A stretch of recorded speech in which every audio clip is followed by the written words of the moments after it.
Staff Sergeant Tony Rivera.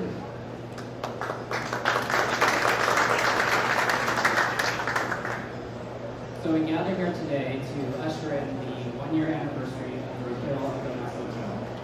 And I am honored to introduce to you Admiral Molten, who has become a personal hero to me.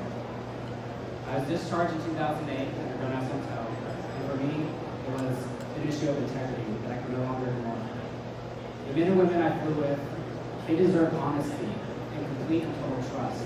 The Don't Ask created barriers in my communication with them, and it really did affect the unit cohesion. When I was discharged, SLDN came to my side, and they've been with me. I am happy to report that I have been reinstated.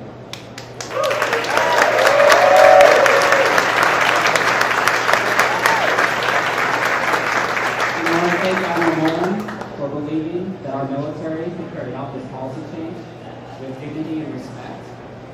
My return to the military has been accepted very well by my unit and by my commanders. It has been a non-issue. I'm very proud to be wearing my uniform of my country once again. And today I am forever grateful and honored to introduce to you Admiral Molten.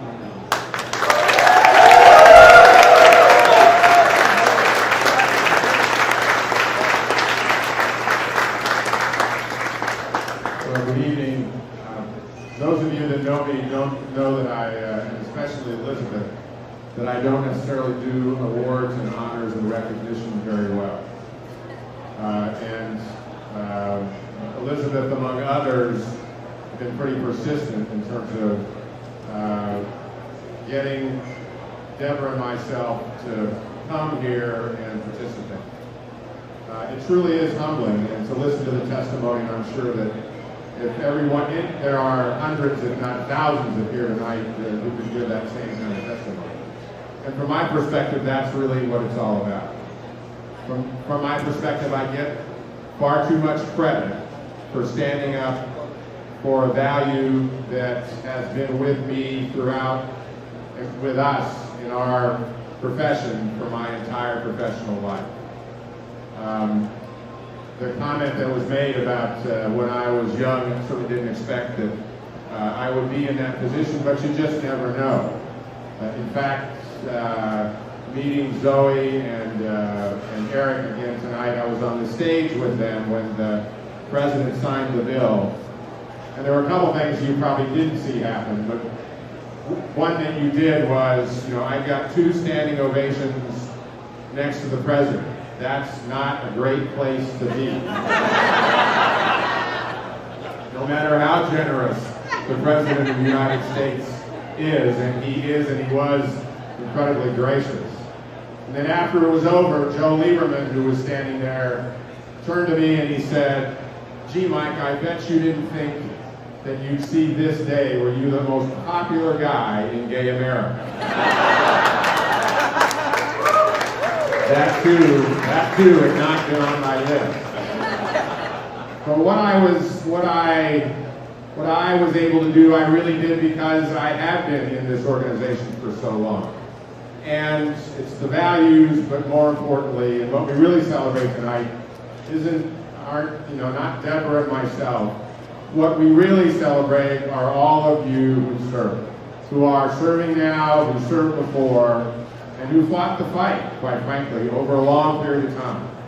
And history and coincidence and lots of things came together so that this law could change. In fact, I was overseas on a Christmas trip with the USO, and when I left town that Sunday, I think, Saturday or Sunday, the chances of this passing, I thought, were 0.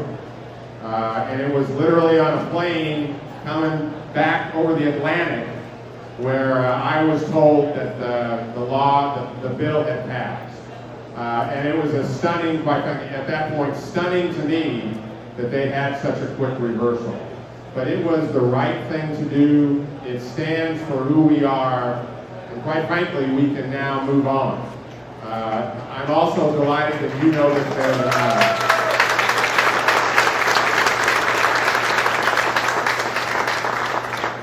delighted to report at least all the feedback I get from the fleet, from the field, and in the areas. It's a non-issue out there, as many of you told me it would be, and as I believed as we went through this. I want to thank you for your support, for your service, and actually for your patience, so that we could actually get it done inside the system that we signed up for. And in the end, the result was absolutely spectacular. So it's great for Deborah and myself to be with you tonight. It'll be a great celebration, I know. From my perspective, it's all about you. It's not about us. Thank you. And one other thing, I want to say thanks to Dan and Andy, UBS, Citigroup, many other organizations who have supported this event, but also have supported us in the military. Many of you are supporting our Wounded Veterans initiatives, our Hire a Veteran initiative. Nothing right now as we continue to come home from war is more important.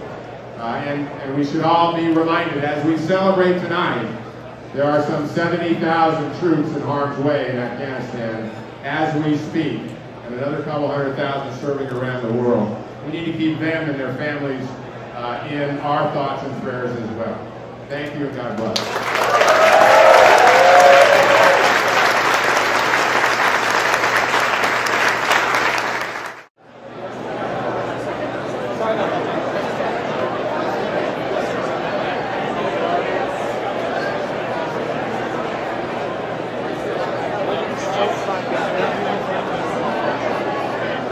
All right.